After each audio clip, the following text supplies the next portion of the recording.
जय श्री गणेशाय नमः। ओम नमः शिवाय।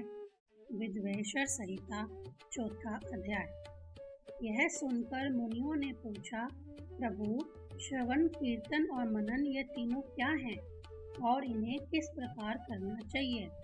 श्री ब्रह्मा जी ने कहा, भगवान शंकर का पूजन, उनका नाम का जाप, उनके स्वरूप, उन लीलाएं और नामों का चिंतन करना, यह तो है मनन। गीता द्वारा, वेद मंत्रों द्वारा और भाषा द्वारा भगवान शंकर के रूप, विलास और नामों को ग्रहण करना, वाणी के द्वारा उनकी स्तुति करना, यह कीर्तन है। शिव जी का गुणगान श्रवण करना यह साधन है। सत्संग द्वारा जब भगवान शंकर का श्रवण तथा कीर्तन दोनों दृढ़ हो जाते हैं, तब शिव कृपा से मनन सिद्ध हो जाता है, जो कि आत्मा को पवित्र करता है। इस संबंध में हे ऋषियों, मैं तुमको एक प्राचीन इतिहास सुनाता हूँ, ध्यान पूर्वक सुनिए। श्री सूत जी ने कहा, एक समय मेरे गुरु भगवान श्री वेद व्यास जी सरस्वती के तट पर तप कर रहे थे, तो श्री सनत कुमार जी ने आकर पूछा, भगवान श्री सदाशिव तो प्रत्यक्ष रूप से सबके सहायक हैं, तो फिर आप तप क्यों कर रहे हैं? भगवान श्री वेद व्यास जी बोले, मुक्ति के लिए, किंतु कारण जाने बिना। तब श्री सनत कुमार जी बोले, भगवान शंकर के गुणों को सुनना, उनका कीर्तन करना और फिर मनन करना, ये तीन साधन हैं और यह साधन वेद सम्मत हैं। पहले मैंने भी इस साधनों के भ्रम में पड़कर मंदराचल पर्वत पर जाकर तपस्या की थी।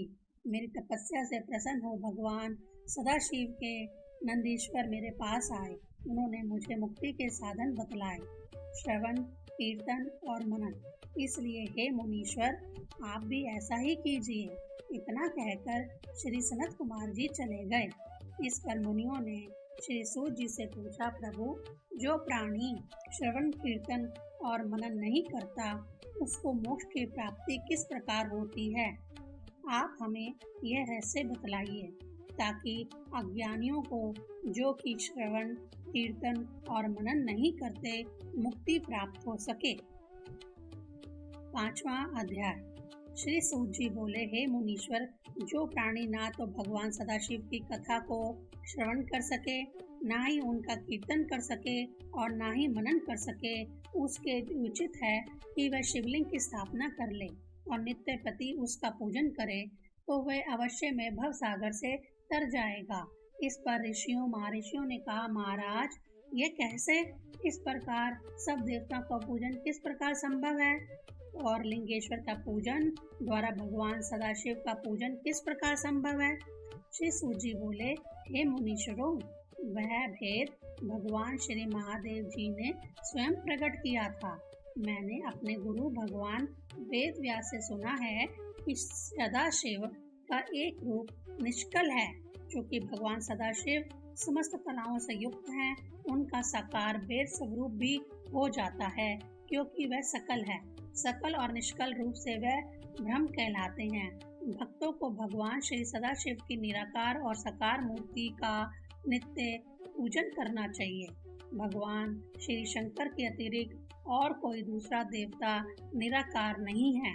वह इसलिए कि वह ब्रह्म नहीं है, इसलिए निराकार लिंग में देवताओं की आराधना नहीं होती। सुनिए, देवता जीव हैं, ब्रह्म नहीं है। देवताओं का प्रचर्च उनकी साकार मूर्ति में ही होता है। भगवान शंकर ब्रह्म है और समस्त देवता जीव हैं। यह बात बिल्कुल सही है, क्योंकि यह वेदांत से भी सिद्ध है और प्रवण अर्थ के शब्द से भी सिद्ध है। यही प्रश्न श्री सनत कुमार जी ने श्री नंदीश्वर जी से किया था। उन्होंने उत्तर दिया था, केवल भगवान सदाशिव ही इस प्रकार पूजन के अधिकारी हैं। कला युक्त भगवान सदाशिव का बेर पूजन लोक सम्मत है और वेदों ने इसकी आज्ञा भी दी है। जब श्री सनत कुमार जी ने लिंग की उत्पत्ति के संबंध में प्रश्न किया, तो श्री नंदीकेश्वर जी ने कहा, पूर्व काल में जब श्री ब्रह्मा जी तथा भगवान श्री विष्णु जी के बीच युद्ध हुआ था, तो भगवान निष्कल शिव जी ने वहां स्तंभ रूप में प्रकट होकर सृष्टि की रक्षा की थी। तभी से भगवान सदाशिव का निष्कल लिंग और सकल बेर जगत में प्रचलित है।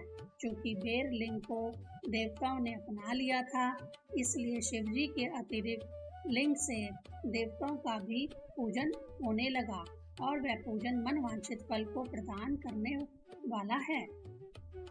भगवान सदाशिव का लिंग और बेर दोनों ही पूजन के योग्य हैं और उस पूजन के फल सब भोग और मोक्ष दोनों ही प्राप्त होते हैं। ओम नमः शिवाय।